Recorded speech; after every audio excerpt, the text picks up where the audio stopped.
उस आदमी ने हंटर क्वालिफिकेशन एग्जाम में हिस्सा लिया। इसके बाद जो हुआ उसने दुनिया के टॉप एस रैंक एलिट्स तक को शॉक कर दिया। वजह यह थी कि उसने हंटर वर्ल्ड के एक राइजिंग स्टार को सिर्फ basic hand to hand combat से हरा दिया था। पूरा एग्जाम साइट सन्न रह गया। यहाँ तक कि एक एस रैंक गिल्ड का सबसे स्ट्रॉन्ग मेंबर भी खुद उसकी स्ट्रेंथ की लिमिट टेस्ट करने से खुद को रोक नहीं पाया। उन्हें ये नहीं पता था कि हुकन ने 80 लंबे साल एक दूसरी दुनिया में लड़ते हुए बिताए थे।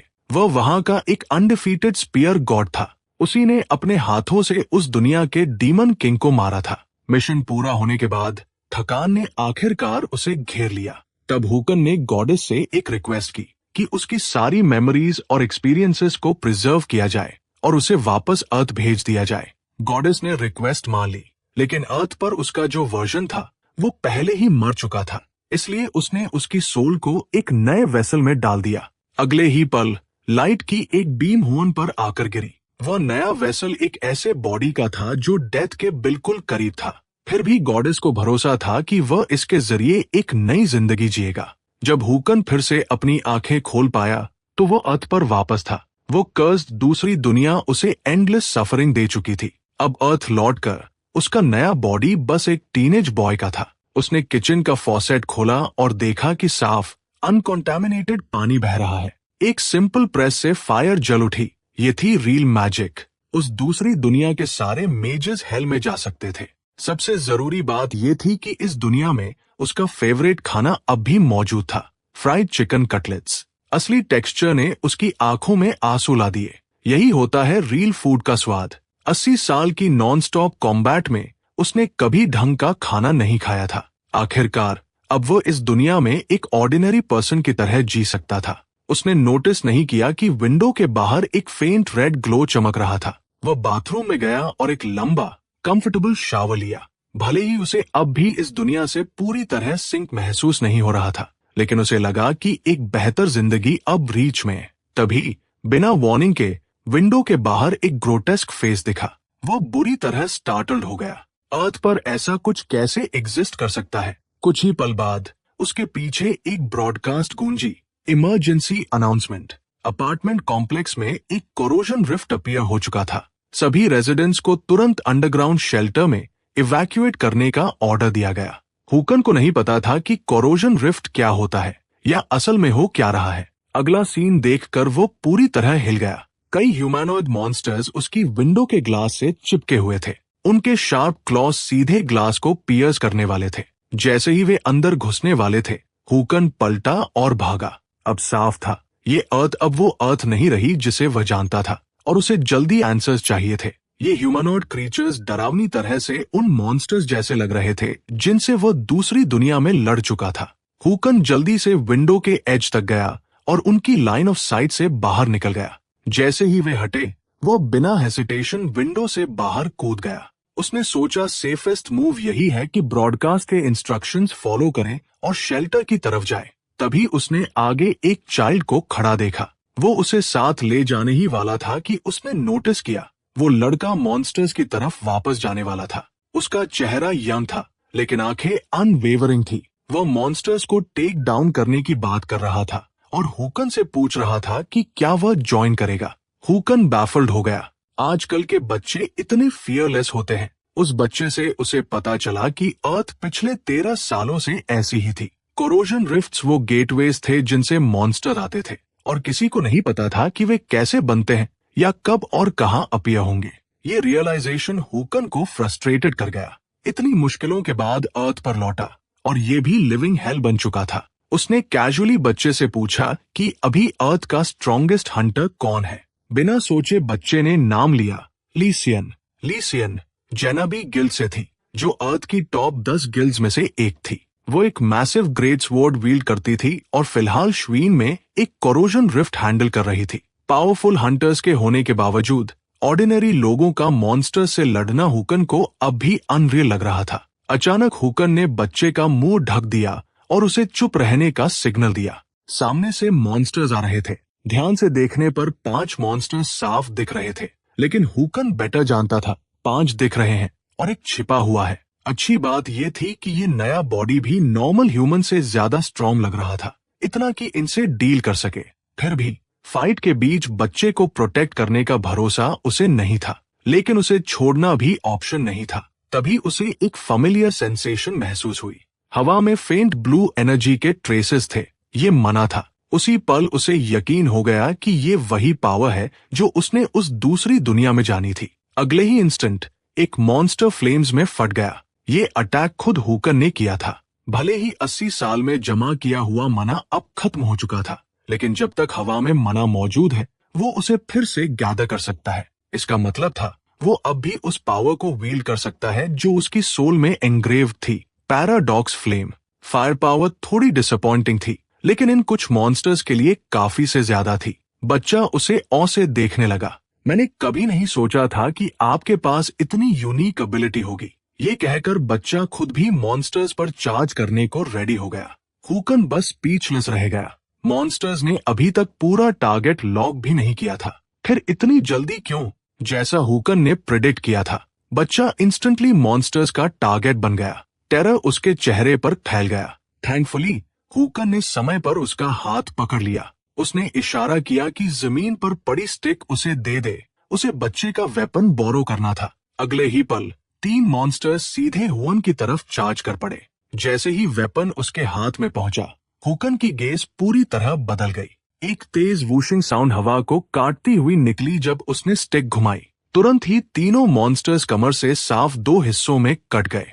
उसी पल हुकन ने अपने पुराने दिनों वाली फेमिलियर सेंसेशन महसूस की जब स्पीयर गॉड वापस लौटा। यह सीन देखकर लड़का पूरी तरह स्पीचलेस रह गया। उसकी नजरों में हुकन कोई ऑर्डिनरी इंसान नहीं था। वो जरूर कोई हंटर था जो अपनी ट्रू आइडेंटिटी छुपा रहा था, लेकिन अंदर ही अंदर हुकन गुस्से से जल रहा था। जिस पीसफुल लाइफ को उसने इतनी मेहनत से वापस पाया था, वो फिर से ऐसे ही बिखर गई थी। जल्द ही इरिटेटेड एक्सप्रेशन के साथ हुकन लड़के को अंडरग्राउंड शेल्टर में ले गया। लड़के की मां ने एक नजर में अपने बच्चे को पहचान लिया। वो बार बार थैंक्स कहती रही, बोलती रही, जरूर यही होंगे जिन्होंने मेरे बेटे को बचाया। औरत के well tailored high and clothing देखकर हुकन एक पल के लिए फ्रोज हो गया। तो लड़का एक्चुअली एक वेल्दी फैमिली से था। कोई वंडर नहीं कि वो इतना एरोगेंट बिहेव कर रहा था। उसी समय पूरी बिल्डिंग जोर जोर से शेक करने लगी। बस एक इंस्टेंट में एक मॉन्स्टर ने एंट्रेंस तोड़ दी और जबरदस्ती अंदर घुस आया। हर कोई पैनिक में भागने लगा, लेकिन हुकन वहीं खड़ा रहा।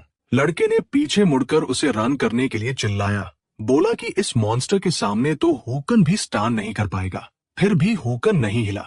उसे लगा था कि वो फेमिलियर वर्ल्ड में लौट आया है, लेकिन अब साफ था कि यह जगह भी दूसरे वर्ल्ड से अलग नहीं है। उसने पास खड़े लड़के से पूछा कि अगर उसका फैमिली इतना वेल्दी है तो वो सेफ जगह छुपकर कंफर्टेबल लाइफ जीने के बजाय हंटर क्यों बनना चाहता है। लड़के ने कहा कि उसके फादर को मार दिया गया था, तब उनकी फैमिली भी शेल्टर में छुपी हुई थी। फिर भी उसके फादर मॉन्स्टर्स द्वारा स्लॉटर कर दिए गए। उसी पल से लड़के को समझ आ गया कि अर्थ पर कोई भी जगह ट्रूली सेफ नहीं है। इसी वजह से उसने स्वेयर किया कि वो हंटर बनेगा। स्ट्रॉन्गेस्ट हंटर सारे कोरोजन रिफ्ट्स को खत्म करेगा और वर्ल्ड को सेव करेगा। चाहे ये सुनने में लाफेबल ही क्यों न लगे।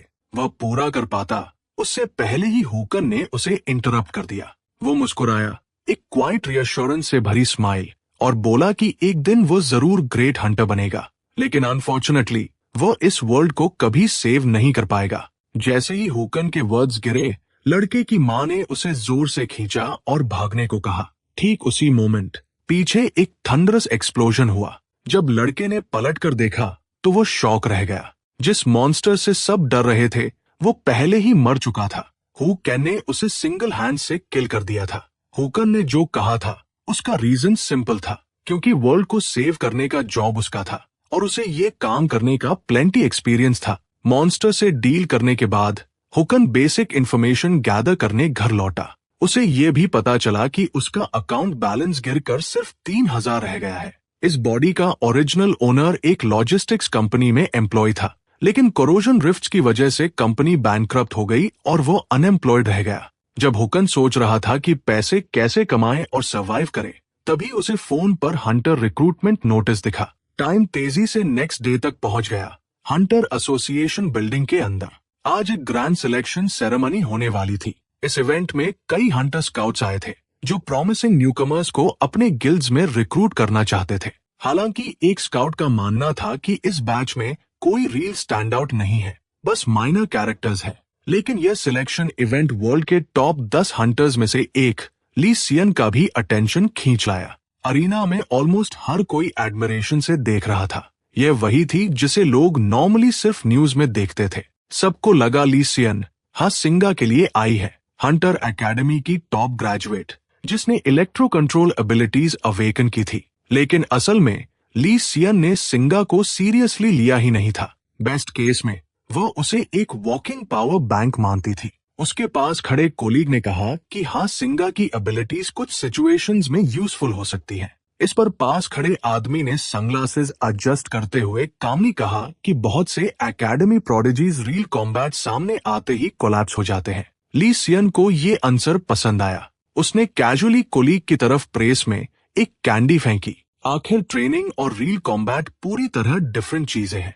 जल्द ही नीचे मैच शुरू होने वाला था। ली सियन इंटरेस्ट के साथ देख रही थी, किसी प्रॉमिसिंग टैलेंट को डिस्कवर करने की उम्मीद में। न्यू कमर्स, शो मी स्ट्रेंथ वर्थ वांटिंग। होस्ट ने कंटेस्टेंट का प्रोफाइल देखकर सरप्राइज जताया। सिर्फ एक सिविलियन जिसने हंटर एकेडमी अटेंड तक नहीं की थी। उधर हुकन ने अपना कॉम्बैट सूट जिप किया। उसका हाथ एसोसिएशन द्वारा इशूड वेपन पर मजबूती से टिका था। होस्ट कंटेस्टेंट का मजाक उड़ाता रहा, सोचता रहा कि इस स्टेज पर कदम रखने के लिए कितनी करेज चाहिए। और अब अरीना में एंट्री करता कंटेस्टेंट हुकन, जिसे सच कहें तो हुकन अभी भी इस नए नेम का आदी नहीं हुआ था। रूल्स सिंपल थे, सिर्फ एसोसिएशन इशूड वेपन्स अलाउड थे और लीथल डैमेज फॉरबिडन था। हुकन का असली मकसद इस हंटर एग्जाम को स्टेपिंग स्टोन की तरह यूज करना था, ताकि वो हायर अथॉरिटी पा सके। सामने ब्लॉन्ड हेड यूथ खड़ा था, एरोगेंट सा। साफ दिख रहा था कि वह हुकीन को सीरियसली नहीं ले रहा। रेफरी ने हाथ ऊपर उठाया और फर्स्ट मैच ऑफिशियली शुरू हो गया। स्टार्ट होते ही ब्लॉन्ड यूथ चार्ज कर गया, एक्साइटेड कि वह ऐसे इंसान से फाइट कर रहा है जो मना भी गैदर नहीं कर सकता। लेकिन हुकन का एक्सप्रेशन बिल्कुल अनचेंज्ड रहा। उसके लिए अपोनेंट कुछ नहीं, बस ओपनिंग्स ही ओपनिंग्स था। अगले ही इंस्टेंट हुकन ने अपना वेपन सीधा जमीन में घुसा दिया। फिर उस यूथ के शॉक के लिए हुकन उसकी नजरों से वैनिश हो गया। ब्लॉन्ड यूथ के दिमाग में कंफ्यूजन दौड़ गई। क्या ये स्पीड टाइप हंटर है? जब तक उसे समझ आता कि हो क्या रहा है। हुकन पहले ही उसके पीछे खड़ा था। तुम्हारी टेक्निक स्लॉपी है, उसने कहा। तुमसे डील करने के लिए मुझे वेपन की भी जरूरत नहीं। अगले सेकंड हुकिन ने उसकी एब्डोमेन पर जोरदार पंच मारा, जिससे ब्लॉन्ड यूथ लगभग रात का खाया हुआ सब कुछ बाहर निकाल देता। जैसे ही अपोनेंट कोलैप्स होने वाला था, हुकन ने पैर रखा और उसे जबरदस्ती वापस अपराइट खड़ा कर दिया। उसके बाद एक ब्रूटल अपरकट पड़ा, जिसने आदमी की जॉ तोड़ दी। जो ब्लॉन्ड यूथ कुछ पल पहले तक इतना एरोगेंट था, अब बैली कॉन्शियस रह गया था। यह देखकर हुकन भी थोड़ा ऑफ गार्ड हो गया। उसे पता था कि वह उसका मैच नहीं है, लेकिन यह कुछ ज्यादा ही फ्रैजाइल निकला। उसने बैरहैंडेड फाइट इसीलिए चुनी थी क्योंकि स्पीयर से वो उसे बहुत ज्यादा बैडली इंजर कर सकता था। थोड़ी देर सोचने के बाद हुकन रिलैक्स हो गया। लड़का शायद सिर्फ एक रूकी था। ये क्लियरली एवरेज हंटर लेवल नहीं था, लेकिन यह साइट ली सियन को वही फ्रीज कर गई। आखिर ये गाय है कौन? उसने तुरंत हुकन का प्रोफाइल निकाला। एक लॉजिस्टिक्स कंपनी एम्प्लॉय। एक कोलीग ने बुदबुदाया कि इस यंग मैन के पास ऑलमोस्ट कोई मना रिजर्व्स नहीं है। ऐसी पावर के लिए तो इयर्स ऑफ अक्यूमुलेशन चाहिए। अगर ऐसा नहीं है तो इसे सिर्फ लक ही कहा जा सकता है। ये एक्सप्लेनेशन सुनकर ली सियन ने बस कोल्ड शट अप कहा और उसकी तरफ एक कैंडी फेंक दी। उसकी नजरों में ज्यादा लाइकली यही था कि हुकन अरीना फ्लोर पर जानबूझकर मना अक्यूमुलेट करने से रिफ्यूज कर रहा था। हुकन ने अपनी नेक रोल की, हल्की स्टिफनेस महसूस करते हुए। फिर भी अगर उसे अपनी स्ट्रेंथ प्रूव करनी थी तो फाइट को डिसाइसिवली एंड करना जरूरी था। अगले ही इंस्टेंट वो फिर से ब्लॉन्ड यूथ के बगल में खड़ा था। उसने मुट्ठी ऊंची उठाई और कामली बोला, डोंट वरी, ये पंच लीथल नहीं होगा। तब तक ब्लॉन्ड यूथ पूरी तरह टेरिफाइड हो चुका था। नॉन स्टॉप हुकन से भीख मांग रहा था। एक डल बैंग के साथ हुकन ने सिंगल पंच में उसे अनकॉन्शियस कर दिया। ये सीन स्टैंड्स में बैठे हंटर स्काउट्स के बीच इंटेंस डिस्कशन का कारण बन गया। जब बाकी लोग उसकी स्ट्रेंथ पर डिबेट कर रहे थे, ली सियन ने मन बना लिया, वो खुद हुकन को टेस्ट करेगी। एक कंपेनियन ने पूछा कि वो कहाँ जा रही है। ली सियन ने बस इतना कहा कि वह एसोसिएशन प्रेसिडेंट से मिलने जा रही है, मुझे उनसे कुछ पूछना है। इस बीच हुकन की बैटल्स चलती रहीं। कोई भी स्टेज पर आया, रिजल्ट सैम रहा। वे 3 मूव्स भी विथस्टैंड नहीं कर पाए। हुकन सोचने लगा कि आखिर हंटर एकेडमी इस हफ्ते किस तरह के फाइटर्स सिखा रही है। आखिरकार कई अपोनेंट्स को हराने के बाद उसके सामने कोई वर्दी दिखाई दिया। जैसे ही वो स्टेज पर आई, क्राउड में मर्मर्स फैल गए। वो कैंडिडेट हा संगा थी और हर कोई देखना चाहता था कि क्या वो इस मिस्टीरियस प्रोडिजी की विनिंग स्ट्रीक रोक पाएगी। हु कैन ने कैजुअली उसकी तरफ देखा, लेकिन तुरंत इंटरेस्ट स्पार्क हो गया। पूरे दिन में उसने सबसे डेंस मना उसी में देखी थी। हा संगा ने बिना रिस्ट्रेन के कहा, तुम यहाँ तक सिर्फ लक से पहुंचे हो, अब ये खत्म होता है। हु कैन अंदर ही अंदर स्नीयर कर गया, क्या ये कुकी कटर लाइंस भी हंटर एकेडमी करिकुलम का हिस्सा है? अगले ही सेकंड हा संगा ने धीरे धीरे अपनी ब्लेड ड्रॉ की। उसकी आंखों में गोल्डन लाइट चमक उठी। शायद तुम्हारे पास कोई स्पेशल एबिलिटीज नहीं है, लेकिन इसका मतलब ये नहीं कि मैं इजी जाऊंगी। ये वर्ड सुनकर हु कैन एक पल के लिए रुक गया। उसके पास स्पेशल एबिलिटीज कैसे नहीं होंगी? बस वह जानता था कि उन्हें यूज करना उसे सीरियसली इंजर कर देगा। हा संगा ने डीप ब्रेथ ली और क्राउच में आ गई। उसके हाथ के पास मना की स्ट्रीम्स गैदर होने लगी। गोल्डन लाइटनिंग ब्लेड के चारों ओर लिपट गई।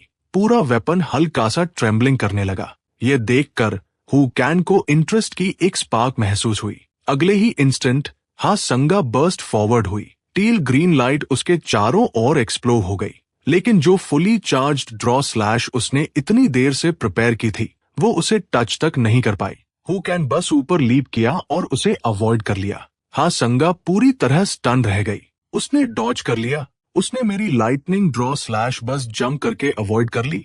उसने स्कैबर्ड और ब्लेड दोनों को इलेक्ट्रीफाई करके मैग्नेटिज्म क्रिएट की थी और उस फोर्स को ड्रॉ पर लेयर किया था। एसेंशियली अटैक को रेलगन स्टाइल स्ट्राइक बना दिया था। कुछ मोमेंट्स बाद हुकन जमीन पर फर्मली लैंड हुआ। अब तक तुम्हारी टेक्निक सबसे बेस्ट है जो मैंने आज देखी है, हु कैन ने कामली कहा, लेकिन तुमने सबसे इम्पोर्टेंट चीज मिस कर दी, टाइमिंग। तुम स्पीड के साथ बहुत ऑब्सेस्ड हो। हाँ संगा की फ्लॉ यही थी कि वह स्पेस में मैग्नेटिक रेल बिछाकर एक्सेलरेशन मैक्सिमाइज कर रही थी। चाहे अटैक कितना भी फास्ट या पावरफुल हो, इतना ऑब्वियस ट्रेजेक्ट्री वाला अटैक कभी हेड ऑन नहीं लिया जाएगा। फ्रस्ट्रेशन हा संगा के दिमाग में भर गया। उसने खुद को कन्विंस कर लिया कि हुकन बस लकी था। स्वॉर्ड फिर से ड्रॉ करते हुए उसने और भी फियर्स असॉल्ट लॉन्च किया। उस मूव के बिना भी मैं तुम्हारे जैसे को हरा सकती हूँ, लेकिन रियलिटी ने उसे फिर डिसअपॉइंट किया। उसके अटैक्स आसानी से अवॉइड हो गए। तुम इडियट हो, हु कैन ने कोल्डली कहा। अगर मैं तुम्हारा फास्टेस्ट अटैक डॉज कर सकता हूँ, तो इतना सिंपल कुछ मुझे कैसे हिट करेगा? इन वर्ड्स ने हा संगा का रेज पूरी तरह इग्नाइट कर दिया। उसकी सोचने की एबिलिटी दब गई। उसी फ्यूरी में उसने अपना स्ट्रॉन्गेस्ट अटैक अनलीश कर दिया। हु कैन ने इंस्टेंट देख लिया। वह मना को अपनी लिमिट से बियॉन्ड फोर्सिबली कॉम्प्रेस कर रही थी। अगर वह कंटिन्यू करती तो उसका बॉडी पहले कोलैप्स हो जाता। हु कैन उसके सामने अपीयर हुआ। तुम्हारी एफर्ट रील थी, लेकिन ये फाइट यहीं खत्म होती है। मूव करने से पहले हु कैन ने कैजुअल अम्यूजमेंट के साथ कहा, अगर दर्द होने लगे तो अपना लेफ्ट हैंड उठा देना। अगले ही इंस्टेंट एक डल थड गूंजी जब उसकी फिस्ट हा संगा की एब्डोमेन में जोर से धंस गई। बिना फुल स्ट्रेंथ यूज किए भी इंडिकेट कर गई। ब्लो ने उसे वायलेंटली रेज करने पर मजबूर कर दिया। यह देखकर हुकीन ने बिना मर्सी उसके चेहरे पर पंचेस की फ्लरी चला दी। आखिर में एक हैवी पंच सीधे उसके फेस पर लगा। उस हिट के बाद हा सिंगा की कॉन्शियसनेस ड्रिफ्ट करने लगी। एक जोरदार थंब के साथ, जिस प्रोडिजी का सबको इंतजार था, वो गिर पड़ी। विनर की तरह नहीं, बल्कि डिफीटेड की तरह। ये साइट सबको शॉक में डाल गई।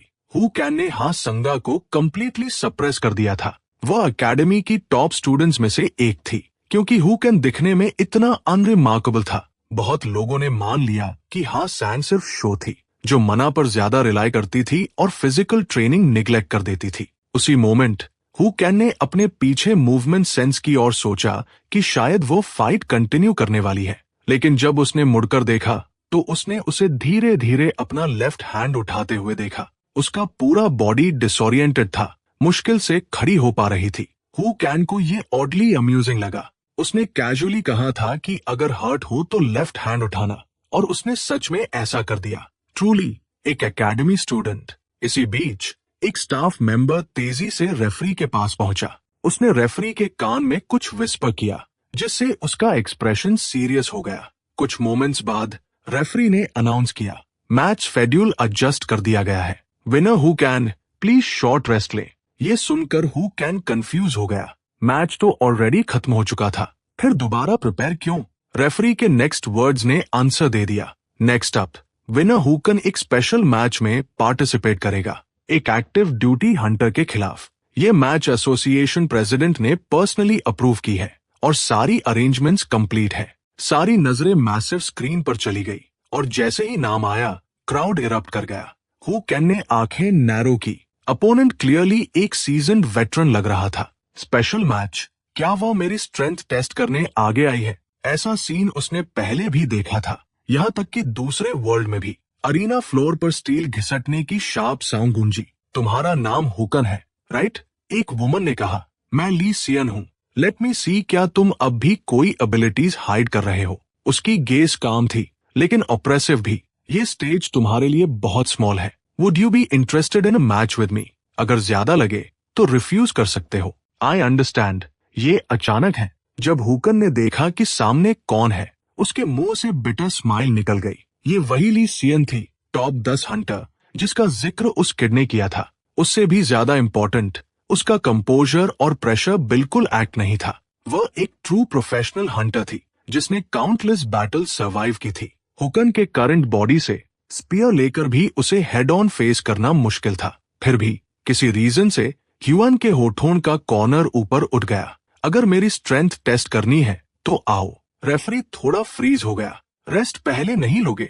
ली सियन ने हुअन की आंखों में अनमिस्टेकेबल फाइटिंग स्पिरिट देखी और फेंटली स्माइल किया। लुक्स लाइक तुम भी मेरी टाइप के हो। हु कैन ने स्माइल रिटर्न की, एक्साइटमेंट चमकती हुई। तो फिर दिखाओ, क्या इस वर्ल्ड का स्ट्रॉन्गेस्ट मेरी एक्नॉलेजमेंट के काबिल है? अगले ही इंस्टेंट दोनों मूव कर गए और एक फियर्स बैटल इरप्ट हो गई। उनका क्लैश देखकर पूरा ऑडियंस स्टन रह गया, यहाँ तक कि रेफरी भी पसीना बहाने लगा। समझ नहीं पा रहा था कि कमेंटेट कैसे करे। ली सियन के एक और अटैक ब्लॉक करने के बाद भी हु कैन के फेस पर ईज का कोई साइन नहीं था। वो साफ फील कर सकता था कि ये वुमन कितनी पावरफुल है। इतना ओवरवेलमिंग स्ट्रेंथ एक फीमेल बॉडी में, ये बिना डाउट किसी भी मेल हंटर के बराबर था। अगले मोमेंट उसकी रिलेंटलेस असॉल्ट से ब्रेक फ्री होने के लिए हु कैन ने रिस्ट ट्विस्ट की, स्पीयर शाफ्ट को पाम में स्पिन किया और जबरदस्ती उसके अटैक को असाइड नॉक कर दिया। हु कैन ने उस स्ट्राइक में फुल स्ट्रेंथ डाल दी, जिससे ली सियन स्टेप बाय स्टेप पीछे स्टैगर करने लगी। फिर भी ली सियन कंपोज रही। वो साफ तौर पर अब भी उसे टेस्ट कर रही थी, अपनी ट्रू पावर होल्ड बैक करके।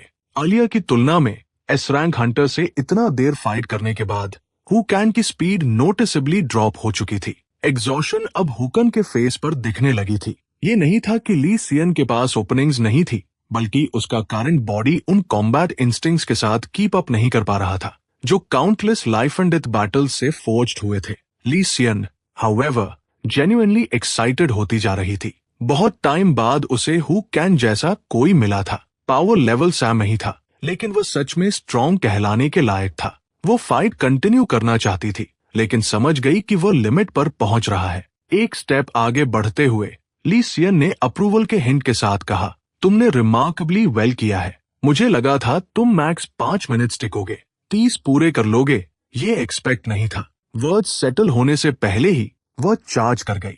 अब तुम टायर्ड हो तो मैं इसे इजी कर देती हूँ। टाइम है स्टेप डाउन करने और रेस्ट लेने का। यह देखकर हुकन ने स्पीयर शाफ्ट पर ग्रिप टाइटन कर ली। उसके बॉडी में स्टोर्ड मना बिल्कुल नहीं बची थी और एयर में मना भी स्कैर्स थी। उसने स्लो ब्रेथ ली, अपने माइंड को काम करने के लिए। यह मूव वो यूज नहीं करना चाहता था, लेकिन अब चॉइस नहीं थी। उसका बॉडी शार्पली पीछे लीन हुआ, ली सियन के नेक्स्ट असॉल्ट को मीट करने के लिए। उसकी आईज उसकी मूवमेंट्स पर लॉक हो गई। जैसे ही स्लाइटेस्ट ओपनिंग मिलेगी, वो पैराडॉक्स फ्लेम अनलीश करेगा। पैराडॉक्स फ्लेम इरप्ट होते ही ली सियन की आंखों में शॉक फ्लैश हुआ, लेकिन रिट्रीट करने के बजाय उसने सीधा उसे कट कर दिया। उसकी ब्लेड नीचे उतरी और अटैक को 2 हिस्सों में क्लीव कर दिया। यह रियलाइज करते ही कि वह इंजर्ड नहीं हुई, हु कैन इमीडिएटली रिट्रीट कर गया, उनके बीच डिस्टेंस वाइडन करते हुए। ली सियन के फेस पर सैटिस्फाइड स्माइल आ गई। वो लास्ट स्ट्राइक तुम्हें डॉज नहीं करने देना चाहिए था, उसने कहा। फिर भी तुम समहाउ बच गए, और तुम्हारे अराउंड वो ब्लैक ऑरा एग्जैक्टली क्या है? हु कैन ने कामली रिप्लाई किया, वो पैराडॉक्स फ्लेम है। यही मेरा फाइनल ट्रम्प कार्ड है। दूसरी दुनिया में ये मेरी सबसे ज्यादा इस्तेमाल होने वाली एबिलिटी थी, और वही ताकत थी जिस पर मुझे सबसे ज्यादा भरोसा था। ये ब्लैक फ्लेम साधारण आग जैसी नहीं है। मेरे कपड़े इसलिए सुरक्षित रहते हैं क्योंकि ये किसी भी फिजिकल मैटर को जला नहीं सकती। इसके बजाय हर फ्लेम उन एब्स्ट्रैक्ट कॉन्सेप्ट्स को कंज्यूम करती है जिन्हें मैं फ्यूल के तौर पर तय करता हूँ। मेरी मौजूदा आउटपुट के साथ मैं आइडेंटिटी, मेमोरी या रीजन जैसे हाई इग्निशन पॉइंट वाले कॉन्सेप्ट्स को इग्नाइट नहीं कर सकता। अगले ही पल हुकैन आगे झपटता है। उसके स्पीयर उसके हाथों में बुरी तरह घूमने लगते हैं और एक तेज दहाड़ जैसी आवाज निकलती है। इस वक्त वो सिर्फ एक ही चीज जला सकता था, अपनी ही थकान।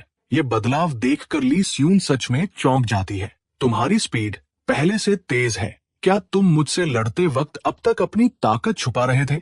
हुकैन उसकी बातों को नजरअंदाज कर देता है। उसका शरीर धुंधला पड़ जाता है, जैसे टेलीपोर्ट कर गया हो, और अगले ही पल वह सीधे उसके सामने दिखाई देता है। उसके स्पीयर एक ही मोशन में वार करते हैं। ली स्यून की आंखों में अविश्वास भर जाता है। इतनी जल्दी अपनी ताकत रिकवर कर ली, ये मुमकिन कैसे है? जैसे ही वह बोलना खत्म करती है, ली स्यून एक तेज वुश के साथ अरीना से गायब हो जाती है। अगले ही हार्टबीट में वो हुकैन के सामने फिर से प्रकट होती है, इतनी तेज कि आंख झपकते ही कोई चूक जाए। दोनों के हथियार एक साथ टकराते हैं। स्टील की तेज और लगातार गूंजती आवाजें फैल जाती हैं। जैसे जैसे लड़ाई खिंचती जाती है, ली स्यून को कुछ गड़बड़ महसूस होने लगती है। हवा में मना की डेंसिटी लगातार बदल रही थी, लेकिन अरीना की फॉर्मेशंस बिल्कुल वैसी ही बनी हुई थी। इसका सिर्फ एक ही मतलब हो सकता था, ये सब हुआन की पैराडॉक्स फ्लेम की वजह से हो रहा था। जैसे साधारण आग किसी चीज को जलाकर एनर्जी रिलीज करती है, वैसे ही पैराडॉक्स फ्लेम एब्स्ट्रैक्ट कॉन्सेप्ट्स को कंज्यूम करके मना पैदा करती है। हुकैन मना से पैराडॉक्स फ्लेम को इग्नाइट करता है, और वो फ्लेम उसकी थकान को जलाकर और भी ज्यादा मना पैदा करती है। इस तरह एक सेल्फ सस्टेनिंग लूप बन जाता है। थकान जलती है, मना में बदलती है, और वही मना फिर से फ्लेम को इग्नाइट करती है, बार बार। दूसरे शब्दों में, हुकैन एंड्योरेंस कॉम्बैट में माहिर है। जितनी देर लड़ाई चलती है, उसका अपोनेंट उतना कमजोर होता जाता है, जबकि हुकैन आधिकान की एक स्थिर अवस्था बनाए रखता है और लगातार लड़ता रहता है। उसी पल ली स्यून अचानक उसके सामने प्रकट होती है और अपनी तलवार से एक जोरदार वार करती है। तेज मेटालिक क्लैंग के साथ जमीन टूट जाती है, लेकिन हमला फिर भी उसे छू नहीं पाता। ली स्यून धीरे धीरे सिर उठाती है। उसकी आवाज शांत है, लेकिन उसमें भारी दबाव है। क्या तुम सच में इसे जारी रखने का इरादा रखते हो? हुकैन धूल के भंवर से बाहर निकलता है। उस पल वो किसी ऐसे इंसान जैसा लग रहा था जो किसी के पैर से चिपक गया हो और छोड़ने को तैयार ना हो। वो हंसता है। मैंने शुरू से ही इसे वॉर ऑफ एट्रिशन में घसीटने का सोचा था, और अब तुम मुझे छोड़ देने को कह रही हो। मैं अभी भी लड़ सकता हूँ, तुम ये जानती हो, है ना? वह तंज करता है। तो बताओ, क्या मेरे जैसा बेशर्म इंसान तुम्हारी मंजूरी के लायक है? आखिरकार ली स्यून की आंखों में थकान झलकने लगती है। उसने जानबूझकर अपनी ताकत दबाकर हुकैन के बराबर लेवल पर लड़ाई की थी। अगर वह पूरी ताकत से लड़ती तो मैच शायद एक ही वार में खत्म हो जाता। वो शांत स्वर में बोलती है, मुझे नहीं लगता कि कोई ऐसे इंसान को पसंद करेगा जिसे रुकना नहीं आता। जब तुम किसी पेड़ को जलाते हो तो आखिर में सिर्फ राख बचती है। जो राख एक बार जल चुकी हो, उसे दोबारा नहीं जलाया जा सकता। पैराडॉक्स फ्लेम भी वैसी ही है। वो रेसिड्यू छोड़ती है। जब सब कुछ राख में बदल जाता है, वही पल होता है जब फ्लेम खत्म हो जाती है, और वही पल तुम्हारी जिंदगी का अंत होता है। ली स्यून अपनी कलाई पर लगे टाइमर को देखती है। 4 घंटे 17 मिनट बीत चुके थे। इस वक्त हुकैन पूरी तरह जमीन पर दबा हुआ था। वो उसे नीचे देखते हुए पूछती है, तुम बहुत देर तक टिके रहे, क्या अब भी जारी रखना चाहते हो? हुकैन बिना किसी हिचक के हार मान लेता है। प्लीज मुझे छोड़ दो, अगर ये ऐसे ही चलता रहा तो मैं सच में मर जाऊंगा। उसके हटने के साथ ही मैच का विजेता आधिकारिक रूप से घोषित हो जाता है, ली स्यून। ली स्यून अपने कोट में हाथ डालती है और एक लॉलीपॉप निकालती है। जैसे ही वह दिखाई देता है, उसके सबॉर्डिनेट सदमे में जम जाते हैं। वो कैजुअली लॉलीपॉप हुकैन की ओर उछाल देती है। उसके साथ एक बिजनेस कार्ड भी आता है। ये तुम्हारी मेहनत का इनाम है, वो कहती है। मेरा कार्ड भी इसमें है, जरूर कॉल करना। हुकैन कार्ड को देखता है। उस पर लिखा था पार्टनर ऑफ जीन नुआ BLC, हेड हंटर लीसियन। वो धीमी आवाज में जोड़ती है, डिटेल्स बाद में बात करेंगे, आराम कर लेने के बाद कॉल करना। 2.5 घंटे बाद हुकैन लॉलीपॉप को मुंह में डालकर तोड़ देता है। उसके सामने मौजूद स्मार्ट डिवाइस देखकर वो हैरान रह जाता है। उसके पुराने जमाने में पहचान का सबूत हैंड रिटन डॉक्यूमेंट्स होते थे, लेकिन ये phone authentication, second hand equipment, trading, messaging और कॉल्स सब कुछ संभाल रहा था। ये उसे उस दूसरी दुनिया की याद दिलाता है, जैसे लॉन्ग डिस्टेंस मैजिकल कम्युनिकेशन। तभी एक विशालकाय आदमी उसके सामने आकर खड़ा होता है। तुम हंटर हुकैन हो, है ना? कैमरे पर से कहीं बेहतर लगते हो। वो आदमी साफ तौर पर 2 मीटर से ज्यादा लंबा था। बोलते हुए वह हुकैन को एक बिजनेस कार्ड देता है। कार्ड पर लिखा था थाई कंपनी लिमिटेड, एसन हायन। योंग हेन सीधे मुद्दे पर आता है। वह चाहता था कि हुकैन उसकी टीम ज्वाइन करे। उसके मुताबिक सही अनुभव के साथ हुकैन सच में चमक सकता है। हुकैन उसकी तरफ देखता है। वो आदमी झूठा नहीं लग रहा था, लेकिन तभी ली स्यून का चेहरा उसके दिमाग में उभर आता है। उसके गालों पर हल्की सी लालिमा और उसका ये कहना कि आराम करने के बाद जरूर कॉल करना।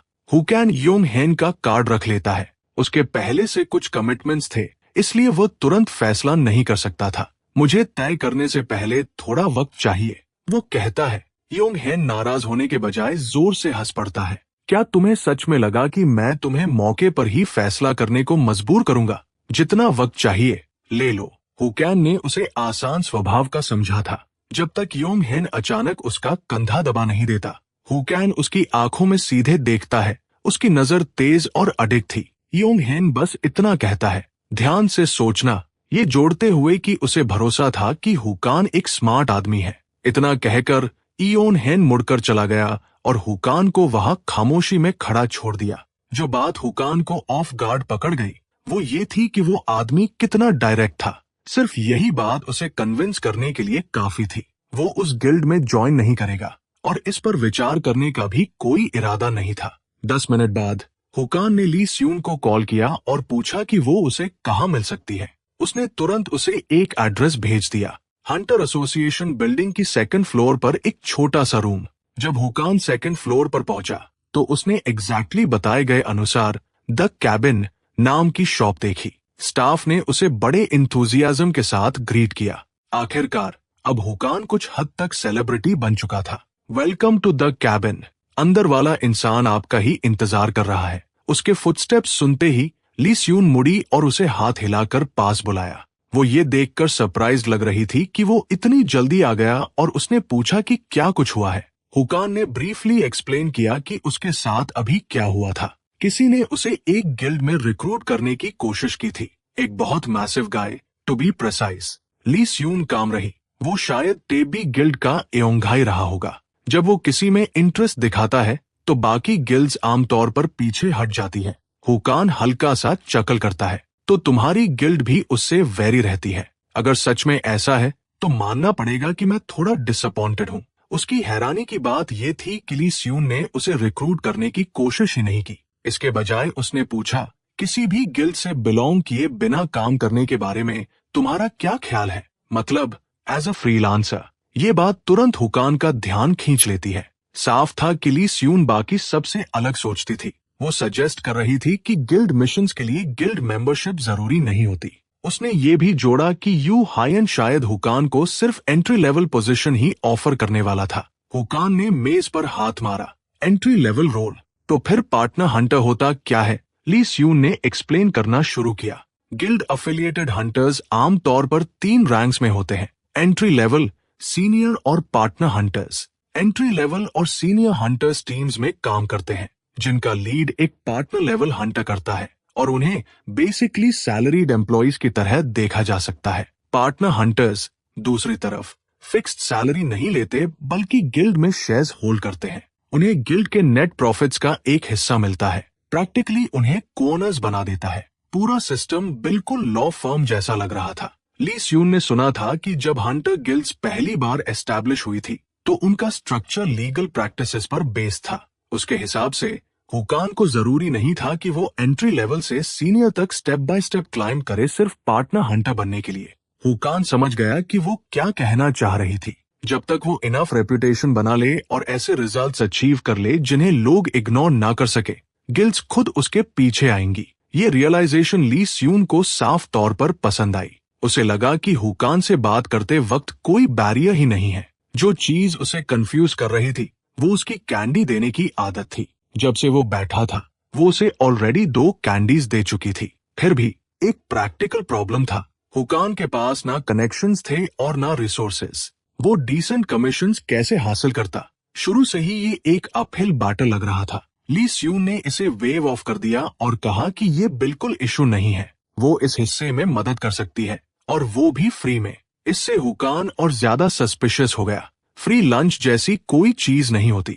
तो उसने ब्लंटली पूछा, तुम मेरे लिए इतना सब क्यों कर रही हो? ली स्यून ने अपना हाथ फाइल फोल्डर में डाला। फ्यूचर में जब तुम इतना फेमस हो जाओ कि गिल्ड्स तुम्हें रिक्रूट करने के लिए कॉम्पीट करें, तो मैं बस चाहती हूँ कि तुम्हें याद रहे कि कभी एक वुमन थी जिसने तुम्हारी मदद की थी। ये ऐसा लग रहा था जैसे वो बस चाहती हो कि वो उस पर एक फेवर ओ करे। फिर उसने धीरे धीरे फोल्डर उसकी तरफ पुश कर दिया। देखना चाहोगे? एक्सेप्ट करना या ना करना पूरी तरह तुम्हारे ऊपर है। हुकान ने फोल्डर खोला और पढ़ना शुरू किया। ये इंचन सिटी से आई एक कमीशन थी। टारगेट था गियाडोंग आइलैंड नाम की जगह। 2 साल पहले वहां एक कोरोजन रिफ्ट को एलिमिनेट करने की कोशिश की गई थी, लेकिन वो फेल हो गई और पीछे एक करप्टेड जोन छोड़ गई। शुरू में हुकान ने मान लिया कि जॉब कोरोजन रिफ्ट से डील करने की होगी, लेकिन असल टास्क था गियाडोंग आइलैंड पर पेट्रोल करना, नए रिफ्ट्स के लिए मॉनिटर करना और अगर वो अपीयर हो तो उन्हें एलिमिनेट करना। मिशन 1 महीने बाद स्केड्यूल थी। 5 मिलियन का एडवांस पेमेंट और सक्सेस पर एडिशनल 15 मिलियन। हुकान ने डॉक्यूमेंट्स मेज पर टॉस कर दिए। जॉब की लाइफ थ्रेटनिंग नेचर को देखते हुए पे बिल्कुल जेनरस नहीं था, लेकिन ली स्यून एक्साइटेड दिख रही थी। अगर तुम्हें अनफेयर लगता है तो स्ट्रॉन्ग बनो और फेमस बनो। जब तुम्हारी पॉकेट्स भरी होंगी तब भी पैसा खुद ब खुद तुम्हारे पास आता रहेगा। उस पल ली स्यून को बस हुकान का जवाब चाहिए था, यस या नो। हुकान ने धीरे से कहा, अगर तुम इसे ऐसे रख रही हो तो मैं इन हूँ। मैं ऐसा इंसान हूँ जिसे अपनी लिमिट्स पुश करना पसंद है। 30 मिनट बाद 2 कार्स हाईवे पर तेजी से दौड़ रही थी। उसी समय ली स्यून एक मिस्टीरियस आदमी से फोन पर बात कर रही थी। उसने ब्रीफली हुकान का इंट्रोडक्शन दिया। वो एक सिविलियन है जिसने bare handed weapon and force tournament clear किया है। दूसरी तरफ से रिस्पॉन्स सिंपल था, नॉट बैड। ली स्यून जोर से हंस पड़ी। वो असेसमेंट पूरी तरह ऑफ है। उसने मुझसे हेड ऑन पूरे 4 घंटे तक फाइट की। फोन पर आवाज स्टंड लग रही थी। Are you serious? क्या वो सिर्फ इसलिए नहीं हुआ क्योंकि तुम्हारी पावर सप्रेस थी? ली स्यून ने ठंडी हंसी छोड़ी। मैं एक वेटरन हंटर हूँ, 10 साल से ज्यादा कॉम्बैट एक्सपीरियंस के साथ। एक्सपीरियंस जो हेलिश एनवायरनमेंट से जिंदा निकलकर मिली है। लॉजिक के हिसाब से मुझे उसके साथ खेलना चाहिए था, लेकिन इसके बजाय मैं उससे 4 घंटे से ज्यादा समय तक लॉक्ड इन बैटल रही। एक बोल्ड थॉट उसके दिमाग में आया, शायद अगर उसे जिंदगी में एक और चांस भी मिल जाए तब भी वो हुकान जैसा मॉन्स्टर दोबारा कभी नहीं देख पाएगी। एक छोटे से पॉज के बाद आदमी ने जवाब दिया, तुम उसे कितना भी हाई रेट क्यों न करो, वो मिशन साफ तौर पर प्रायर फील्ड एक्सपीरियंस वाले हंटर्स मांगती है। इवन अगर उसकी स्किल्स इंप्रेसिव है तो क्या वो वेटरन्स के साथ टीम अप होने पर सच में होल्ड हिज ओन कर पाएगा? ली स्यून ने उसे वरी न करने को कहा।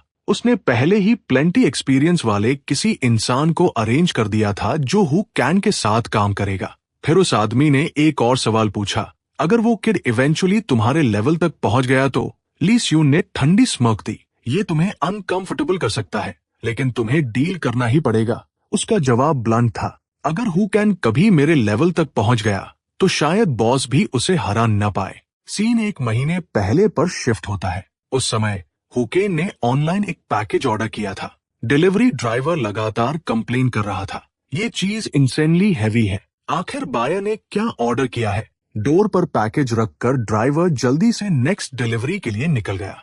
हॉलवे के शांत होते ही हुकेन ने डोर खोला और पैकेज उठा लिया। थोड़ी देर में एक लंबा ब्लैक केस उसकी टेबल पर पड़ा था। वही वेपन जो उसने ऑनलाइन खरीदा था। एक शार्प क्लिक के साथ हु कैन ने दोनों हाथों से लैचेस खोल दिए। अंदर का वेपन देखते ही उसकी आंखें हल्की सी वाइडन हो गई। इसका डिजाइन ऑलमोस्ट अनबिलीवेबल था। हर एंगल से स्पीयर बिल्कुल हुकन की एक्सपेक्टेशंस पर खरी उतरती थी। कॉम्बैट में इसका इस्तेमाल करना किसी भी तरह की प्रॉब्लम नहीं पैदा करने वाला था। इसके साथ एक ग्रीन लिक्विड की वायल भी थी, एक स्पिरिट पोशन। हंटर्स आमतौर पर इमरजेंसीज में इन पर रिलाय करते हैं। ये हाईली कॉन्सेंट्रेटेड मना से भरी होती है और अर्जेंट जरूरत के समय बेहद यूजफुल होती है। नॉर्मली मना मैनेज करना वाटर डिस्पेंसर इस्तेमाल करने जैसा होता है। हंटर्स हवा से मना ड्रॉ करते हैं, उसे अपने बॉडी के अंदर स्टोर करते हैं और जरूरत पड़ने पर रिलीज करते हैं। स्पिरिट पोशन बस इस पूरे प्रोसेस को बहुत शॉर्ट टाइम में पूरा कर देती है। लेकिन हु कैन ज्यादातर लोगों से अलग तरीके से मना यूज करता था। वो स्टोरेज फेज को पूरी तरह स्किप कर देता था, सीधे हवा से मना अब्सॉर्ब करता और उसी मोमेंट यूज करता था। इस मेथड का एडवांटेज साफ था, क्योंकि वो एम्बियंट मना पर डिपेंड करता था। प्रैक्टिकली कोई हार्ड लिमिट नहीं थी। इसके अलावा मना जब उसके बॉडी के चैनल्स से बार बार फ्लो करती थी तो वो चैनल्स धीरे धीरे स्ट्रॉन्ग होते जाते थे, जिससे टाइम के साथ वो ज्यादा मात्रा हैंडल कर सकता था। फिर भी एक डाउनसाइड था। जब तक मना चैनल्स पूरी तरह मैच्योर नहीं होते, वो लिमिटेड अमाउंट ही कंट्रोल कर सकता था, जिससे शॉर्ट विंडो में पावरफुल बर्स्ट्स अनलीश करना मुश्किल हो जाता था। वेट करने का टाइम नहीं था, इसलिए सेफेस्ट ऑप्शन था कुछ मना पहले से स्टोर करना। वो पूरी वायल एक ही बार में डाउन कर सकता था। अगर वो करीब एक महीने तक ऐसे ट्रेन करता तो उसे पूरा भरोसा था कि वो रिक्वायर्ड लेवल तक पहुंच जाएगा। एक महीने बाद सीन इंचन की गियाडोंग आइलैंड पर शिफ्ट होता है। असेंबली पॉइंट पर पहले से ही एक लंबी लाइन लग चुकी थी। चारों तरफ हंटर्स ऑपरेशन की तैयारी कर रहे थे। स्टाफ ने हुकन की इंफॉर्मेशन वेरीफाई करने के बाद उसे स्क्वाड 8 असाइन कर दिया। थोड़ी ही देर में वो नंबर 8 वाले साइन के नीचे खड़ा इंतजार कर रहा था। जहां हुकन शांत था, वही बाकी हंटर्स एक्साइटेड होकर बात कर रहे थे। इस महीने का पे आउट काफी अच्छा होना चाहिए, पता नहीं हम कब मूव आउट करेंगे। मेडिटेशन में बैठे हुकन ने अचानक किसी को अपना नाम लेते सुना। मुड़कर देखा तो हंटर हा सैंग खड़ी थी। उसके बाल पहले से नोटिसेबली छोटे थे। शायद उसे समझ आ गया था कि कॉम्बैट में लॉन्ग हेयर एक लायबिलिटी है। हा संगा मिशन के लिए उसके साथ टीम अप करने आई थी। हु कैन ने क्यूरियोसिटी से पूछा, यहाँ इतने हंटर्स हैं, फिर मुझे ही क्यों चुना? उसने ऑनेस्टली जवाब दिया। उसे लगता था कि हुकन स्ट्रॉन्ग है और उसके साथ काम करके वो उसके फाइटिंग स्टाइल को ऑब्जर्व और लर्न करना चाहती थी। हुकन कुछ बोल नहीं पाया। लगता है एक और बर्डन मिल गया जिससे वो जल्दी पीछा नहीं छुड़ा पाएगा। उसने कहा, अगर तुम मेरी पेस के साथ चल सकती हो तो मेरे पीछे आओ। उसी मोमेंट एक स्टाफ मेंबर बीच में आकर उनकी बातचीत इंटरप्ट करता है। अब जब स्क्वाड 8 के सारे मेंबर्स प्रेजेंट हैं, हम मिशन ब्रीफिंग शुरू करेंगे। क्योंकि हमारे साथ फर्स्ट टाइम पार्टिसिपेंट्स भी हैं, मैं कुछ बेसिक्स भी एक्सप्लेन करूंगा। वेटरन हंटर्स से कोऑपरेशन की उम्मीद है। कोरोजन रिफ्ट्स को फिलहाल लेवल 1, 2, 3 और अनरैंक में क्लासिफाई किया गया है। रिफ्ट जितना लेवल 1 के करीब होता है, उतना ही डेंजरस होता है। इसके अलावा किसी एरिया में सबसे पहले अपीयर होने वाले रिफ्ट को अल्फा डेजिग्नेट किया जाता है। फिलहाल गियाडोंग आइलैंड का अल्फा कोरोजन रिफ्ट इंसुरी के नॉर्दर्न पार्ट में एक चर्च में लोकेटेड है। हालांकि ये अभी अनरैंक्ड है, लेकिन रिफ्ट एस्केलेशन की अनप्रेडिक्टेबल नेचर को देखते हुए हम आपको स्ट्रांगली एडवाइस करते हैं कि आप उसके पास न जाए। आपकी असाइनमेंट है गियाडोंग आइलैंड के ईस्टर्न साइड में विंग नेर की पेट्रोल करना। किसी भी न्यू कोरोजन रिफ्ट की पहचान करें और अगर वो अपीयर हो तो उसे एलिमिनेट करें।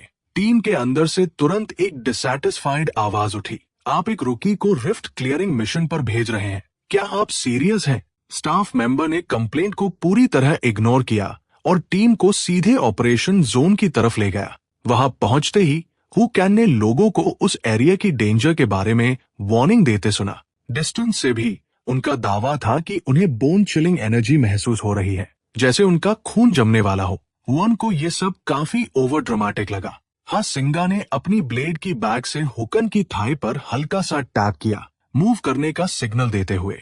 ऑपरेशंस ऑफिशियली शुरू हो चुके थे। स्टाफ मेंबर चिल्लाया, आइलैंड की कंडीशंस रियल टाइम में ऑफशोर कंट्रोल रूम को रिले की जा रही है। अगर असिस्टेंस चाहिए तुरंत कांटेक्ट करें। हंटर्स, मैं आप सभी को बेस्ट विश करता हूँ। डेजिग्नेटेड एरिया पर पहुंचने के बाद ग्रुप ने ऑर्गेनाइज करना और एक्शन प्लान डिस्कस करना शुरू किया। मिशन में एक हफ्ते के अंदर 2 रीजन सर्वे करना था। डिस्कशन जैसे ही मोमेंटम पकड़ रही थी, हु कैन की आवाज बीच में कट कर गई। उसने अपने फोन के मैप की तरफ इशारा किया। मैं सजेस्ट करता हूँ कि हम वाजियो टेम्पल में बेस सेट करें और वहां से आउटवर्ड ऑपरेट करें। कई लोगों ने ओपनली हॉस्टिलिटी दिखाई। तुम कौन हो? मैंने तुम्हें पहले कभी नहीं देखा। रुकी हो क्या? और टेम्पल क्यों? कोई न्यूबी हमें ऑर्डर्स नहीं देगा। हु कैन ने इमोशनल आउटबर्स्ट को इग्नोर किया और कामली अपना रीजनिंग एक्सप्लेन किया। वाजियो टेम्पल से हम येना एरिया को ओवरलुक कर सकते हैं और टेम्पल की बिल्डिंग्स अभी इंटैक्ट हैं। हम उन्हें लॉजिंग के लिए यूज कर सकते हैं। ये बेसिक फील्ड लॉजिक है। क्या आप में से किसी ने ये नहीं सोचा? हुकन ने ये एक्सपेक्ट नहीं किया था कि उसकी सजेशन सबको इतना ट्रिगर कर देगी। आसपास रहने के लिए प्लेंटी जगहें हैं। अगर माउंटेन चढ़ने के बाद हम सराउंडेड हो गए तो? हु कैन ने कोल्ड लाफ छोड़ी। हम टेंस ऑफ थाउजेंड्स एनिमीज से नहीं लड़ रहे। वहां जाकर एग्जैक्टली कैसे सराउंडेड हो जाओगे? उसका रिटोर्ट उन्हें और एंग्री कर गया। किसी भी हालत में हम तुम जैसे इनएक्सपीरियंस्ड हंटर से ऑर्डर्स नहीं लेंगे। हु कैन को एहसास हुआ कि हर वर्ल्ड में कुछ लोग बेसिक लॉजिक को इग्नोर करते ही हैं। आर्ग्यूमेंट के बीच उसने क्लीन डिसीजन लिया, स्प्लिट अप। वो अपना प्लान फॉलो करेंगे और वो अपना। हुकन ने सोचा था कि सिर्फ हास सिंह उसके साथ आएगी, लेकिन सरप्राइज में एक तीसरा पर्सन भी उनके स्मॉल ग्रुप में ज्वाइन हो गया। उसने साइड से उस आदमी को देखा। उसका मना लेवल हास सैंग से थोड़ा हायर था। अगर हु कैन को सही याद था, उसका नाम किम मिंज था। क्यूरियस होकर उसने पूछा कि वो साथ क्यों आया।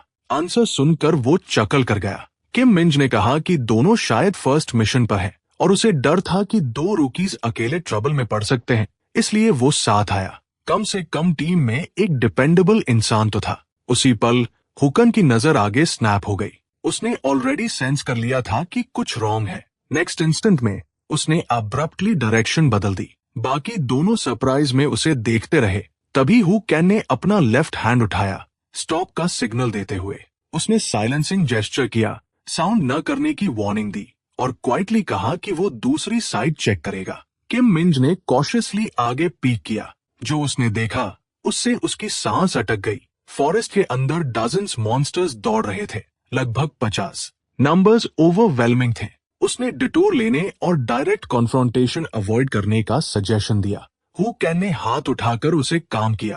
पैनिक मत करो, उसने कहा। तुम्हारी यूनिक स्किल क्या है? किम मिंज ने तुरंत जवाब देने के बजाय हेजिटेट किया, जिससे हुकन का एक्सप्रेशन शार्प हो गया। क्या वो सच में हेड ऑन फाइट करने का प्लान बना रहा था? उस हेजिटेशन ने हु कैन को सीरियस कर दिया। करप्टेड क्रीचर्स से लड़ना हंटर्स के लिए नेचुरल था।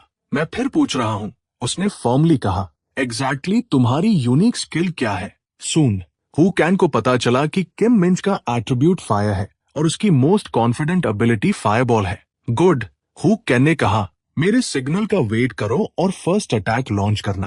किम मिंज फ्रीज हो गया। उसे एक्सपेक्ट नहीं था कि हुकन इतना डिसाइसिवली अटैक का ऑर्डर देगा। एक पल के लिए वो हुकन की थिंकिंग बिल्कुल फॉलो नहीं कर पाया। किम मिंज पूरी तरह प्रोसेस भी नहीं कर पाया था कि हाँ सिंघा बोल पड़ी। अगर किम मिंज अटैक हैंडल करेगा तो मुझे क्या करना चाहिए? किम मिंज ने कहा। उन्हें रोकने की कोशिश करो। सिर्फ 3 लोगों के साथ 50 एनिमीज फेस करना रेकलेस लग रहा था, खासकर जब ये सपोजिटली उनका फर्स्ट मिशन था। हमें रीग्रुप करना चाहिए जब तक हम बाकी हंटर्स से कांटेक्ट कर सकते हैं। हुकन ने सिर हिला दिया। टाइम नहीं था। बाकी हंटर्स को उनकी पोजीशन तक पहुंचने में बहुत ज्यादा टाइम लग जाता। सिचुएशन अलग थी। हुकन का ग्रुप डायरेक्टली वाजियो टेम्पल से निकला था, जबकि बाकी हंटर्स अभी कोस्ट लाइन स्वीप कर रहे थे। इसके अलावा ब्लाइंडली रेडियो यूज करना स्मार्ट मूव नहीं था। कोई गारंटी नहीं थी कि सिग्नल पिक करने वाला हंटर टाइम पर पहुंच पाएगा, और वर्स्ट केस अगर वेट करते करते मॉन्स्टर स्कैटर हो गए तो वो बाकी टीम्स के लिए थ्रेट बन सकते थे। काम होने के बाद किम एमजे ने हुकन की रीजनिंग एनालाइज की और रियलाइज किया कि वो बिल्कुल परफेक्ट सेंस बनाती है। इवन अगर नियर बाय हंटर्स होते भी तो कोई गारंटी नहीं थी कि वो तुरंत रश करेंगे, खासकर अर्लियर कॉन्फ्लिक्ट के बाद। इसका मतलब साफ था, सिर्फ तीनों को ही मॉन्स्टर से डील करना होगा। इन अनफेवरेबल कंडीशंस में सरप्राइज अटैक ही बेस्ट ऑप्शन था, और इसी वजह से किम मिंज का फायर बॉल बिल्कुल क्रिटिकल था। हुका ने अननेसेसरी एक्सप्लेनेशंस में टाइम वेस्ट नहीं किया और डायरेक्टली प्लान बता दिया। किम मिंज, सेंटर में फायर बॉल मारो, मैं दोनों फ्लैंक्स ब्लॉक करूंगा और उन्हें एस्केप नहीं करने दूंगा। असाइनमेंट सुनकर किम मिंज स्टन रह गया। प्लान इतना प्रिसाइज था कि ऐसा लग रहा था जैसे हुकन ने हर पॉसिबल आउटकम पहले ही देख लिया हो। एक पल के लिए किम और जय सोचने लगे कि हुकन आखिर किस तरह का इंसान है। वो किसी ऐसे लीडर जैसा लगा जो काउंटलेस बैटल से फोर्ज हुआ हो। तीनों ने पेशेंटली राइट मोमेंट का वेट किया। जल्दी ही उन्होंने मॉन्स्टर्स के एक लार्ज ग्रुप को क्लस्टर होते देखा। वही सिग्नल था। किम मिंज ने बिना हेजिटेशन फायर बॉल अनलीश कर दिया। नेक्स्ट इंस्टेंट में मॉन्स्टर्स रिएक्ट भी नहीं कर पाए थे कि फ्लेम्स का मैसिव बर्स्ट उन पर टूट पड़ा। फायर बॉल की पावर ओवरवेलमिंग थी। कई मॉन्स्टर्स एक हार्टबीट में ऐश बन गए। फिर भी किम मिंज को अगला स्पेल प्रिपेयर करने के लिए टाइम चाहिए था। उस विंडो में हुकन लाइन होल्ड करेगा और हर इनकमिंग अटैक ब्लॉक करेगा। किम मिंज ने अपने हाथ फोरहेड के पास लाकर मना को कंटिन्यूअसली कॉम्प्रेस और चैनल करना शुरू किया। नेक्स्ट मोमेंट में हु कैन शूट फॉरवर्ड हुआ। उसकी speed almost impossible to track थी। उसकी आंखों में मर्डरस इंटेंट भर गया। उसकी ओनली प्रायोरिटी अब मॉन्स्टर्स को पिन करके रखना था ताकि किम मिंज को दोबारा कास्ट करने का टाइम मिल सके। एक सिंगल बर्स्ट ऑफ स्पीड और स्वीपिंग स्ट्राइक के साथ हु कैन ने कई रिफ्ट मॉन्स्टर्स कट डाउन कर दिए। एफिशिएंसी मैक्सिमाइज करने के लिए proper division of roles essential था। उसका काम अब टीममेट्स के लिए टाइम बाय करना था जब तक अगला फायर बॉल रेडी न हो जाए। तभी एक क्रीचर सीधे उस पर लंच किया। हु कैन ने अटैक को कंप्लीटली इग्नोर किया। उसने स्पीयर को वाइड आर्क में घुमाया और एक ही मोशन में और भी मॉन्स्टर्स गिरा दिए। वो किसी भी हाल में उन्हें किम मिंज के पास आने नहीं देने वाला था। फिर भी अकेले लाइन होल्ड करना हमेशा के लिए इनफ नहीं था। उसे हा सैंग का सपोर्ट चाहिए था। हु कैन बोला, अब तुम्हारी बारी। नेक्स्ट इंस्टेंट में उसके पास शार्प रिंगिंग ड्रॉ स्लैश गूंजा। सिंगल स्ट्राइक में हा संगा ने 3 गॉब्लिन्स के बॉडीज शाटर कर दिए। उसने डीप एक्सहेल लिया और कहा कि अभी के लिए उसका काम हो गया। अब सब किम मिंज पर डिपेंड करता था। लगभग उसी टाइम उसकी आवाज फेड हो गई। ब्लेजिंग एनर्जी का सर्ज इरप्ट हुआ। किम मिंज का फायर बॉल रेडी था। हु कैन ने क्विकली सिग्नल दिया, रुको, मेरे मूव करने के बाद फायर करना, उससे हिट होना प्रॉब्लम बन जाएगा। जैसे ही हु कैन ने एरिया क्लियर किया, किम मिंज ने फायर बॉल अनलीश कर दिया। ब्लेजिंग मास रनअवे बीस्ट की तरह आगे बढ़ी, सीधे मॉन्स्टर्स की तरफ चार्ज करती हुई। जहां कुछ मोमेंट्स पहले हुकन खड़ा था, वहां थंडरस एक्सप्लोजन हुआ। इम्पैक्ट से पहले ही वो लीप कर चुका था। इमीडिएटली बाद हुकन ने स्पीयर पर अपनी ग्रिप टाइटन की। ब्लास्ट के केओस में 2 मॉन्स्टर्स भागने की कोशिश करने लगे, लेकिन हुकन उन्हें एस्केप नहीं करने देने वाला था। कुछ मोमेंट्स बाद फॉरेस्ट में स्मोक धीरे धीरे क्लियर होने लगा। हुकन ने स्पीयर को फॉर्मली ग्राउंड में ड्राइव किया। एम्बुश कंप्लीट सक्सेस था। हर मॉन्स्टर एलिमिनेट हो चुका था। हालांकि फाइट ने तीनों पर टोल डाला था। हुकन टीम वर्क की प्रेस करने ही वाला था कि उसे पीछे कुछ ऑफ लगा। टर्न करते ही उसने देखा कि मिंजे हैंडगन सीधा उसके हेड पर एम किए खड़ा था, एक्सप्रेशन टेंस और फोकस्ड।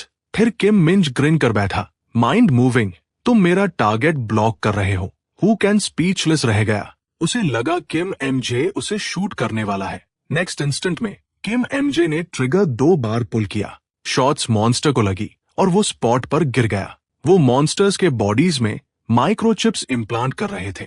मिशन एंड होने और एरिया सेफ डिक्लेयर होने के बाद कॉन्ट्रैक्टेड सैल्वेज डीलर्स उन्हें कलेक्ट करने आते। सैल्वेज डीलर्स कॉर्प्सेस से यूजेबल बाय प्रोडक्ट्स एक्सट्रैक्ट करने में स्पेशलाइज करते थे। चिप्स इम्प्लांट होने के बाद मिशन कंक्लूड होने पर वही बॉडीज हैंडल करते, पोटेंशियल वैल्यू वाली चीजें गैदर करते। आइटम्स अप्रेस होती, सेल होती और प्रॉफिट्स डिस्ट्रीब्यूट किए जाते। डीलर्स अपना कॉन्ट्रैक्चुअल कमीशन लेते और बाकी अमाउंट फॉलन हंटर्स की फैमिलीज को जाती। हु कैन ने पूछा कि क्या उन डीलर्स पर ट्रस्ट किया जा सकता है। किम मिंज ने अश्योर किया कि सेफ है, बस रिलायबल सैल्वेज डीलर चूज करना और एडवांस में कॉन्ट्रैक्ट साइन करना जरूरी है। बात करते वक्त एक मॉन्स्टर ट्रीज के बीच छिपा पड़ा था, हु कैन को इंटेंसली वॉच करते हुए।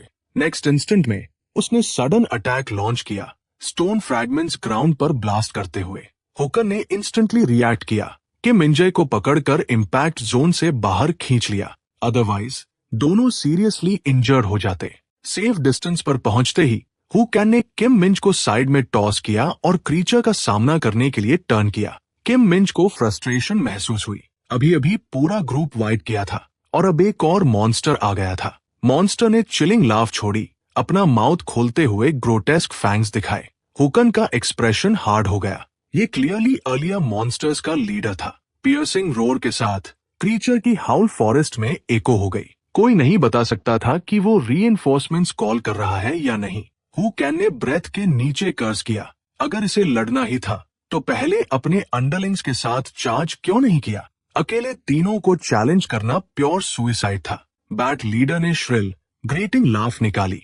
हुकन उसके अंदर सर्ज करता मना फील कर सकता था। ये लेजर मॉन्स्टर से कंप्लीटली डिफरेंट लेवल पर था। हु कैन ने टीममेट्स को शाउट करके पीछे रहने को कहा, इंटरफियर न करने का ऑर्डर दिया। वो इसे अकेले हैंडल करेगा। क्रीचर की पावर ओवरवेलमिंग थी। अगर वो कैचअप कर गया तो कोई भी एस्केप नहीं कर पाएगा। दोनों फ्रीज हो गए।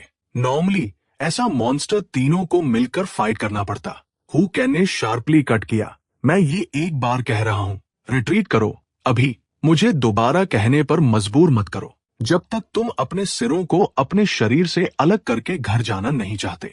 ये शब्द सुनकर वो सन्न रह गए। ये बात कहने का तरीका वाकई डरावना था। हुकैन ने अपना स्पीयर झटका और उन्हें फिर से तुरंत निकल जाने को कहा। अकेले लड़ने से वो बिना किसी रिस्ट्रेन के अपनी पूरी ताकत निकाल सकता था। वो दहाड़ा, आओ फिर तुम डैम बैट लीडर। कुछ ही पलों में हुकैन का बैट लीडर से सीधा क्लैश हो गया।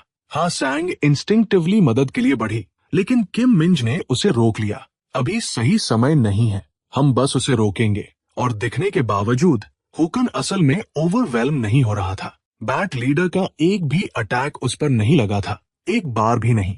उसके कपड़ों के किनारे तक को नहीं छुआ। हाँ सैंग ने एक और बात नोटिस की, हुकन की स्पीड और परसेप्शन बेहद डरावनी थी। अगर वो खुद लड़ रही होती तो उसे शक था कि वो ऐसे अटैक्स डॉज कर पाती। कमर को घुमाते हुए हुकैन लीडर के एक और स्ट्राइक से फिसल कर निकल गया। इवेड करते हुए भी उसने काउंटर अटैक किया। जहां जहां उसका स्पीयर गुजरा वहां डार्कनेस फैल गई।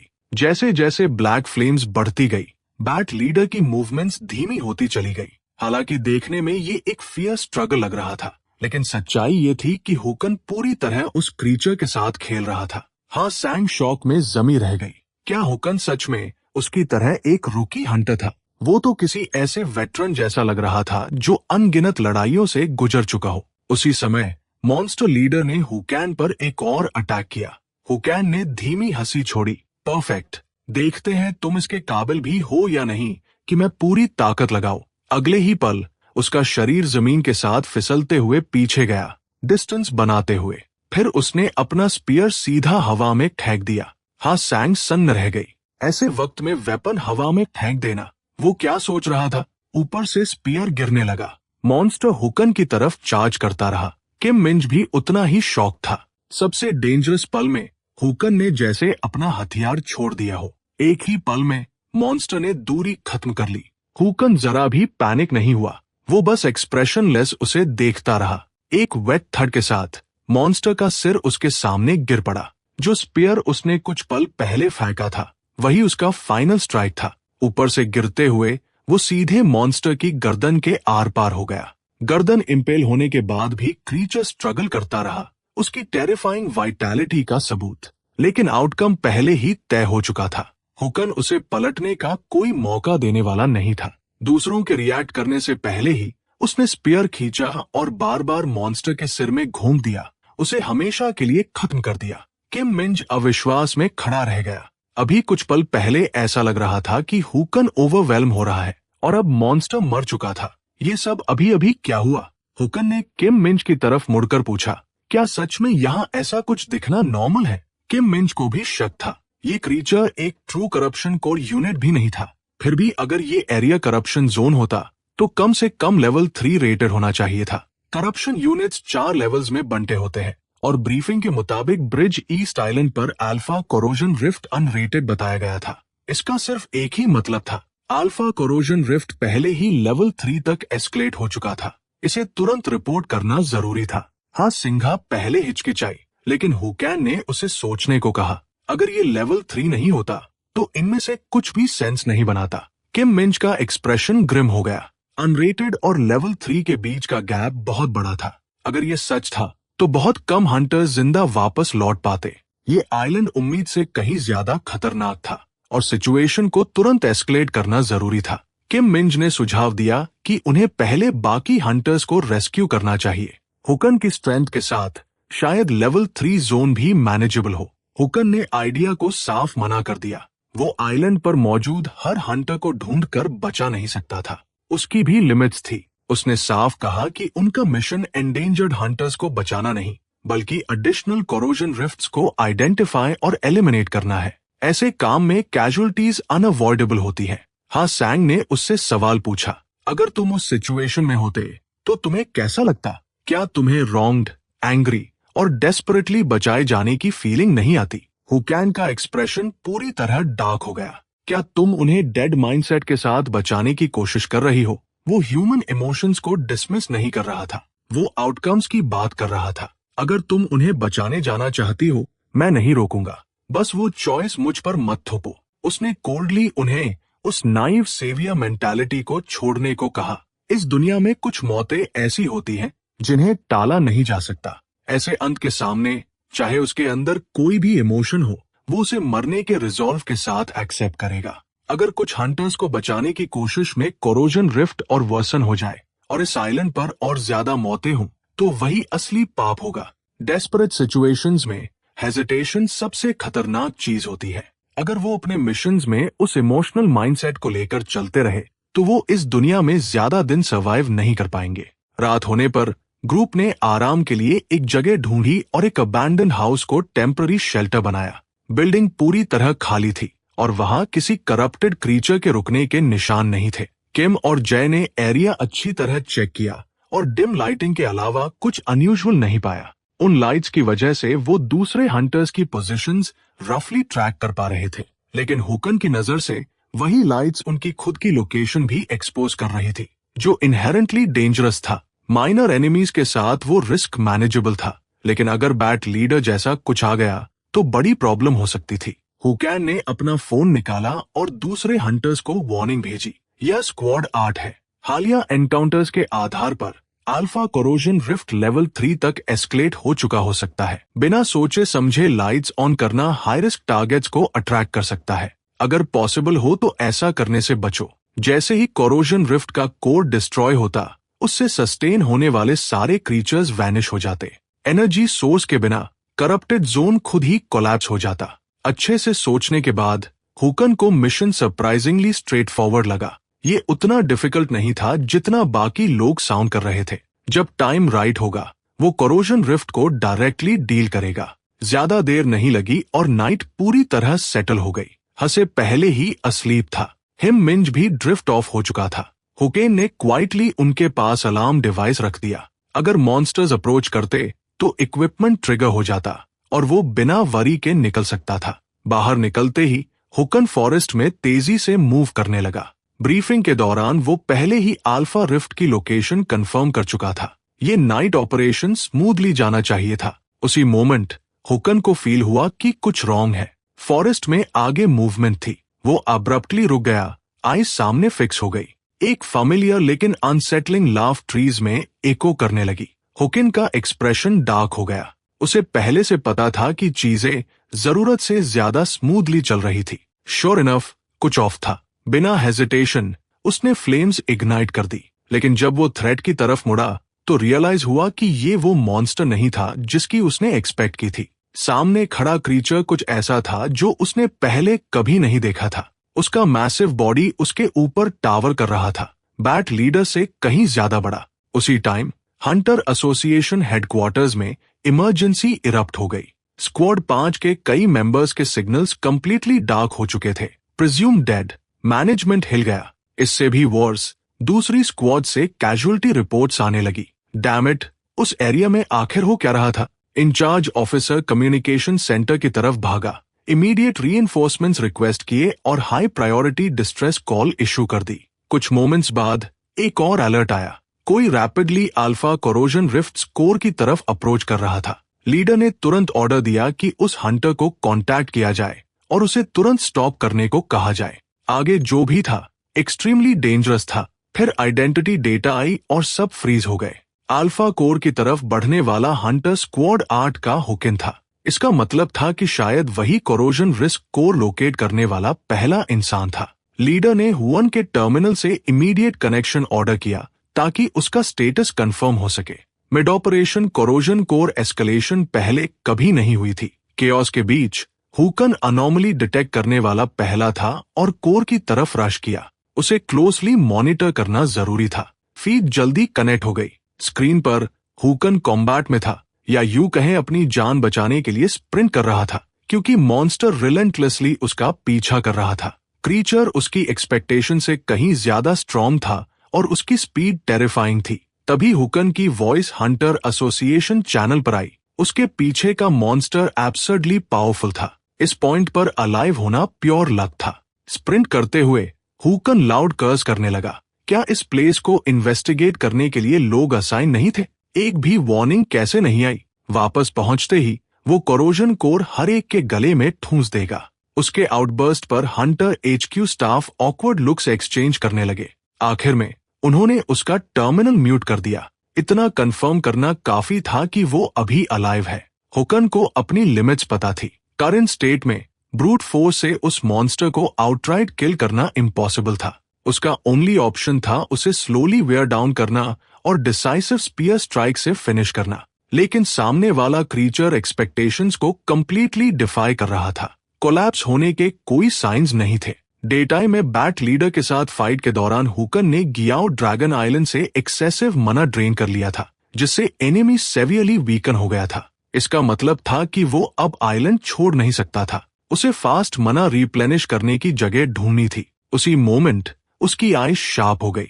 उसे एग्जैक्टली वही मिला जो वो ढूंढ रहा था। उसके सामने जमीन में पिच ब्लैक होल खुल चुका था, जैसे बॉटमलेस अबिस। बिना हेजिटेशन हुकन सीधे उसमें जंप कर गया। गिरते हुए भी उसने पीछे मैसिव क्रीचर को टॉन्ट किया और जल्दी आने को कहा। उसे कुछ चेक करना था। उसी समय हंटर एचक्यू मॉनिटर से सिग्नल अब्रप्टली वैनिश हो गया। रीजन सिंपल था, वो अल्फा कोरोजन कोर में एंटर कर चुका था। रिपोर्ट आते ही लीडर का फेस पेल पड़ गया। ये बैड था, बहुत बैड।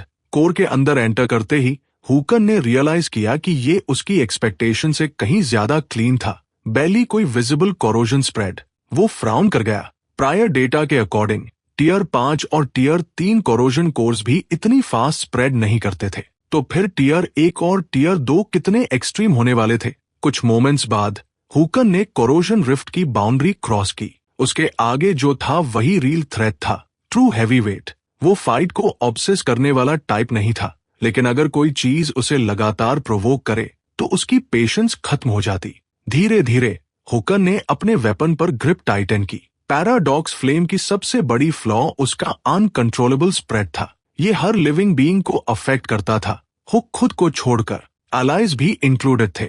यही चीज पैराडॉक्स फ्लेम को टेरिफाइंग और फंडामेंटली डेंजरस बनाती थी। जैसे ही ये उसके कंट्रोल लेवल से एक्सीड करता, उसे इसका यूज स्टॉप करना पड़ता। ये लिमिटेशन अनअवॉइडेबल थी। उसी मोमेंट उसके सामने एक मॉन्स्टर अपीयर हुआ। हुकन ने बिना हेजिटेशन स्पीयर थ्रस्ट किया। क्रीचर ने एक सिंगल श्रीक निकाली और कंप्लीटली स्टिल हो गया। हुकन ने एक क्वाइट चकल छोड़ा। काम हो गया। फिर उसने सराउंडिंग एयर से एक्टिवली मना ड्रॉ करना शुरू किया। उसे अपने बॉडी में गाइड करते हुए कॉम्प्रेस करके स्टोर किया। मना उसके पूरे बॉडी के हर कॉर्नर में सर्च कर गया। चैनल्स वाइडन हुए और रीइंफोर्स हुए और हुकन ने गहरी सांस छोड़ी। उसके ब्रेथ के साथ डीमोनिक एनर्जी के फेंट ट्रेसेस बाहर निकले।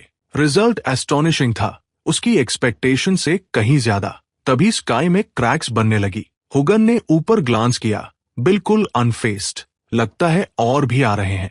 थोड़ी ही देर में पहले जैसे आइडेंटिकल कई मॉन्स्टर्स रिफ्ट से निकल आए। दुर्भाग्य से उनके लिए वो बहुत लेट थे। हुकन का बॉडी रिफाइनमेंट पहले ही कंप्लीट हो चुका था। इस लेवल के एनिमी अब कोई थ्रेट नहीं थे।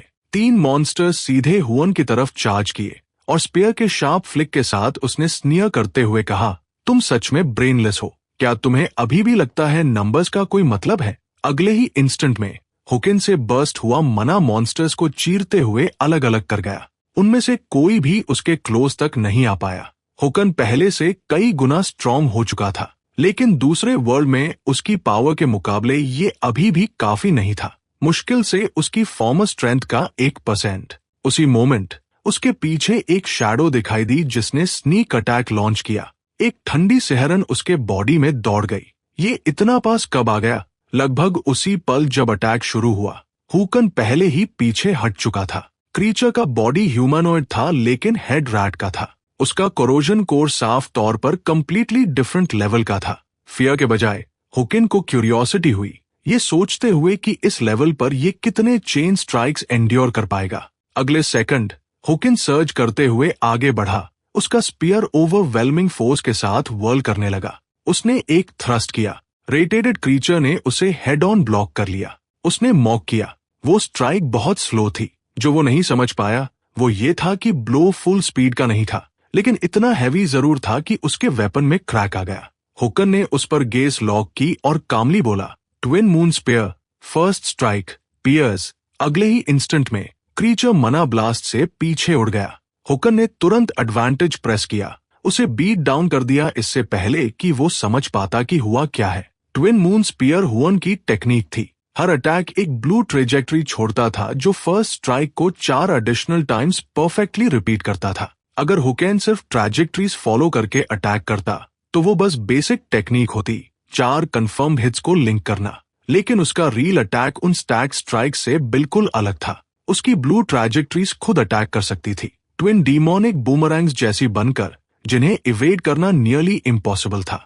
इस तरह के डिलेड कॉम्बो असॉल्ट के खिलाफ हुकन को रेटेडेड क्रीचर के पास कोई हिडन ट्रम्प कार्ड नजर नहीं आया जिससे वो सिचुएशन पलट सके। जल्द ही रेटेडेड मॉन्स्टर फिर से स्ट्राइक हुआ। जैसे ही उसने ओपनिंग एक्सपोज की, हुकन उसे इंस्टेंटली फिनिश कर सकता था। अब सब कुछ एंड करने का टाइम आ चुका था। अगले सेकंड हुकन ने relentless barrage of attacks unleash कर दिए। हर स्ट्राइक सक्सेशन में 4 बार एको करता, क्रीचर के बॉडी को कोलैप्स के ब्रिंक तक पुश करता गया। ज्यादा देर नहीं लगी और उसका हेड भी आधा रह गया। फिर भी उसे यकीनन नहीं लगा कि सिर्फ इतना ही एंड है। जैसे ही हुकन असॉल्ट कंटिन्यू करने वाला था, अचानक उसके हाथ में एक बॉक्स अपीयर हुआ। उसने उसे स्लोली ओपन किया। अंदर क्या था ये देखते ही हुकन कंप्लीटली फ्रीज हो गया। उसी दौरान हंटर हेडक्वार्टर्स में केओस फैल चुका था, क्योंकि corrosion rifts bridge east island के सेंटर से आउटवर्ड स्प्रेड कर रहे थे। टीम सिग्नल्स एक एक करके ड्रॉप हो रहे थे और ये सीन देखकर लीडर कंप्लीटली लॉस्ट था। इवेंट्स उसकी एक्सपेक्टेशन से बहुत आगे निकल चुके थे। डिस्पेयर उसकी आंखों में भर गया। क्या ये सच में एंड था? किसी मिरेकल के बिना वो बस खड़े होकर हंटर्स को वाइप्ड आउट होते देख सकते थे। तभी एक सबऑर्डिनेट चिल्लाया, सर, आपको ये देखना होगा। उसने अर्जेंसी में कंटिन्यू किया। अल्फा को रीजन के अंदर से एक हंटर का मैसेज आया है। लीडर ने तुरंत फीड मेन स्क्रीन पर स्विच किया, जहां हर चैनल पर उकण का मैसेज डिस्प्ले हो गया। मैसेज कंफर्म कर रहा था कि कोरोजन कोर सिग्नल वैनिश हो चुका है, इरेडिकेटेड, और हंटर्स को मिले सारे कोरोजन एंटिटीज डिसअपियर हो चुके हैं। ये देखकर लीडर को अपनी आंखों पर यकीन नहीं हुआ। वो अपनी आंखों से मिरेकल विटनेस कर रहा था। मैसेज भेजने के बाद हुकन ने एक लंबी सांस छोड़ी। उसने स्काई की तरफ देखा, ये नोटिस करते हुए कि कितने स्टार्स अभी भी विजिबल हैं, और उससे भी ज्यादा इम्पोर्टेंट, हवा कितनी फ्रेश लग रही थी, दूसरे वर्ल्ड से कहीं बेटर। टाइम 2 मिनट्स पहले रिवाइंड होता है, जब मॉन्स्टर्स की मैसिव वेव रिफ्ट से बाहर निकल रही थी। उसी इंस्टेंट हंसे अपने टीममेट्स के साथ साइड बाय साइड फाइट कर रही थी। उसका बॉडी पहले ही वूंड से कवर्ड था। उसका ग्रिप भी फेल हो रहा था। वो मुश्किल से ब्लेड पकड़ पा रही थी। तभी अचानक उसके अंदर रिजॉल्व की सर्ज आई। उसने अपनी राइट आर्म बॉडी से ब्रेस की और फिंगर्स को स्वॉर्ड के अराउंड फोर्सफुली टाइटन किया। उसकी आईज सामने मॉन्स्टर्स पर लॉक हो गई। उनकी नंबर्स अब डेलाइट से कहीं ज्यादा एक्सीड कर चुकी थी, और उससे भी इम्पोर्टेंट, अवेकनिंग के बाद उन्हें अभी तक हुकन नहीं मिला था। उसके पीछे से किम और जय चिल्लाए, मिस हा, क्या आपको लगता है हम अभी भी अलाइव वापस जा पाएंगे? मुझे पैनिक होने लगा है। और ये अनरीजनेबल फियर नहीं था। सीधे सामने मॉन्स्टर्स का डेंस मास खड़ा था। अगर वो साथ चार्ज करते तो उन्हें कुचल सकते थे। हाँ, सेगा ने किम मिंच की तरफ ग्लांस बैक किया। साफ था कि वो ऑलरेडी लिमिट पर था। उसे नहीं पता था कि वो सर्वाइव करेंगे या वो खुद कितनी देर टिक पाएगी, लेकिन वो यहाँ बिल्कुल भी गिर नहीं सकती थी। अगले सेकंड एक ग्रोटेस्क मॉन्स्टर सीधे हसा पर लंच किया। उसकी गेज इंस्टेंटली शार्पन हो गई। उसने बॉडी को थोड़ा डिप किया और उसके हाथ में लाइटनिंग एनर्जी वायलेंट सर्ज के साथ इरप्ट हो गई। तभी उसे रियलाइज हुआ कि उसके लेग्स कंप्लीटली नम हो चुके थे। उसे पता भी नहीं चला ये कब शुरू हुआ। उससे भी वर्स, सामने से 3 मॉन्स्टर्स और क्लोज आ चुके थे।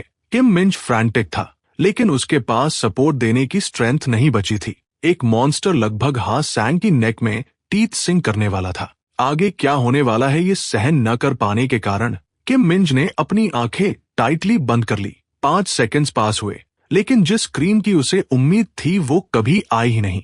जब उन्होंने फिर से आंखें खोली तो उनके सामने शॉकिंग साइट था। उनके सामने मौजूद हर मॉन्स्टर वैनिश हो चुका था, पूरी तरह ड्रिफ्टिंग ऐश में बदल चुका था। अगले दिन हुकन ब्रिज ईस्ट आइलैंड के हंटर असेंबली पॉइंट पर उनसे रिग्रुप हुआ। सीन देखते ही उसका एक्सप्रेशन डार्क हो गया। इतने सारे लोग इंजर्ड थे।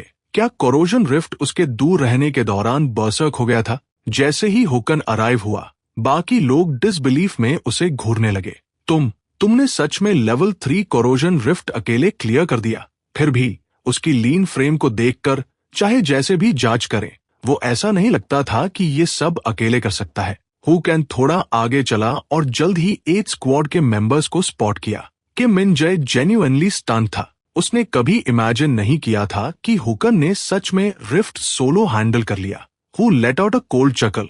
ये इतना कॉन्शियस डिसीजन नहीं था जितना कि उसका बॉडी उसके माइंड के कैचअप करने से पहले ही एक्ट कर जाना। उसने जो भी किया बस अपने फेलो हंटर्स को प्रोटेक्ट करने के लिए किया। चूंकि सब कुछ इतना स्मूथली हो गया था, उसने सोचा अब टाइम है प्रॉपर तरीके से गुड गाय का रोल निभाने का और वो विलेनस इमेज शेड करने का जो उसने पहले अर्न कर ली थी। तभी पीछे से किसी ने उसे कॉल किया, खुद को पाक यंग कई के रूप में इंट्रोड्यूस करते हुए, जो कोरियन ऑपरेशंस कंपनी का ब्रांच मैनेजर था। हुकन ने उसकी तरफ ग्लांस किया और फ्लैट टोन में पूछा, तो तुम ही हो जिसने मुझे यहाँ भेजा? पाक यंग कई ने उसे साथ चलने को कहा, एक्सप्लेन करते हुए कि मैर उससे मिलना चाहता है। हुकन गिनती भूल चुका था कि कितनी बार उसे इस तरह समन किया गया है। ओल्ड मैन का ऑर्डर देना शायद एक क्रॉनिक हैबिट था। सोचते सोचते हुकन को अचानक कुछ इंपॉर्टेंट याद आया। कॉन्ट्रैक्ट में कहीं भी लेवल 3 थ्रेट एलिमिनेट करने का कोई रिवॉर्ड मेंशन नहीं था,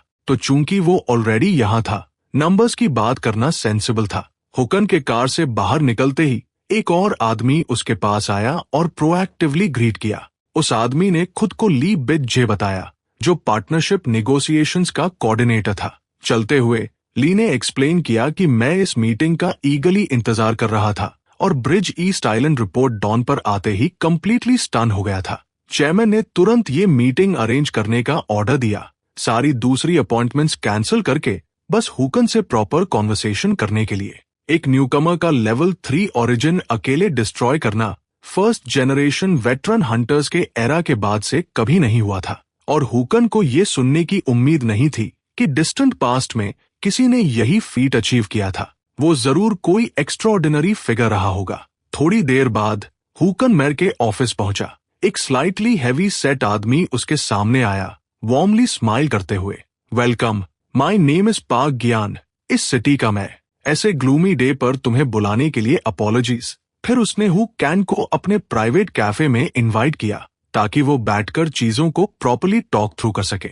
इंचन के मेयर के तौर पर ब्रिज ईस्ट आइलैंड काफी समय से उसके लिए मेजर हेडेक था, क्योंकि सिर्फ उसे रिजॉल्व करने के बाद ही फंडिंग अप्रूव हो सकती थी, और एक्सपेंसिव कॉर्पोरेशंस और गिल्ड्स के साथ नेगोशिएशंस नोटोरियसली डिफिकल्ट थी। हुकन ने कॉफी का सिप लिया, कामली सोचते हुए कि वो इस वक्त मेयर से डिसेंट पे आउट स्क्वीज करना चाहता है। जब मेयर को पता चला कि पेपर पर हुकन अभी भी न्यूकमर क्लासिफाई होता है, तो वो एक्चुअली काफी प्राउड दिखा। उस रिएक्शन ने हुकन को जेन्युइनली पजल कर दिया। वो समझ ही नहीं पाया कि सिचुएशन अचानक इस टर्न पर कैसे आ गई।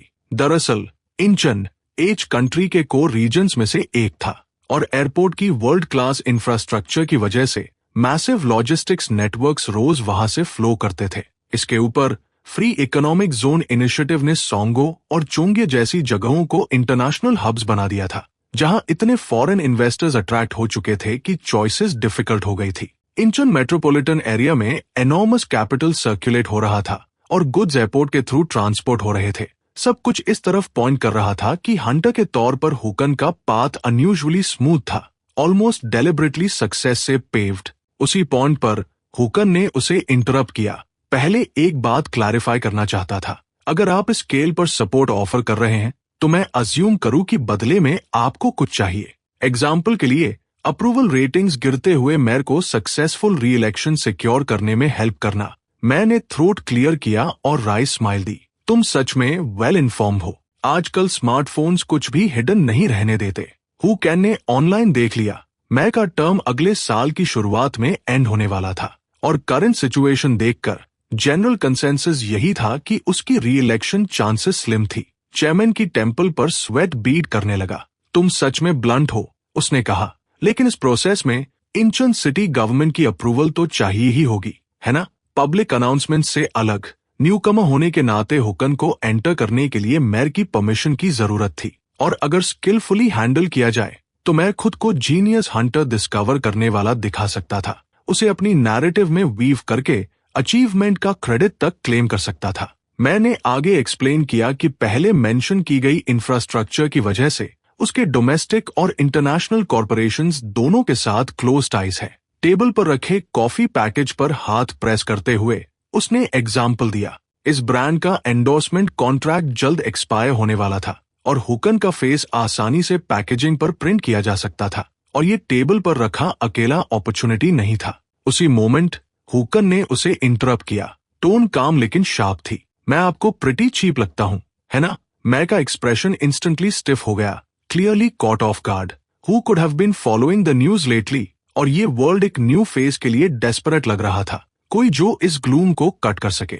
उसकी गेज हार्ड हो गई और वो बोला, आप कहते रहते हैं कि आप मुझे सब कुछ दे सकते हैं, लेकिन वो सारी चीजें तो मैं इवेंचुअली खुद ही ले लूंगा। क्या ये अनफेयर नहीं लगता? मैंने एडिशनल प्रपोजल्स ऑफर किए, जैसे सेलेक्टिवली हु कैन को सिर्फ safe high paying commissions assign करना, लेकिन हु कैन के लिए ये आइडिया अटरली बोरिंग थी। उसने डिसमिसिवली हाथ वेव किया और लीव करने की तैयारी की, मैं से कहते हुए कि कॉफी ब्रांड के करंट मॉडल को उसकी कंग्रेचुलेशंस पास कर दे। आखिरकार हुकन की रिफ्यूजल की वजह से वो मॉडल ब्रांड रिप्रेजेंट करना कंटिन्यू कर सकता था। इसी बीच कहीं और एक ब्रिज के नीचे दो आदमी शैडोज में खड़े थे। उनमें से एक ने क्वाइटली कहा, लगता है bridge east island experiment fail हो गया। जमीन पर नील कर रहा आदमी बस अपोलोजाइज करता रहा, हालांकि उसने ऐड किया कि कम से कम एक पीस ऑफ गुड न्यूज तो है। गुड न्यूज शब्द सुनते ही खड़े आदमी ने तुरंत इंटरेस्ट दिखाया।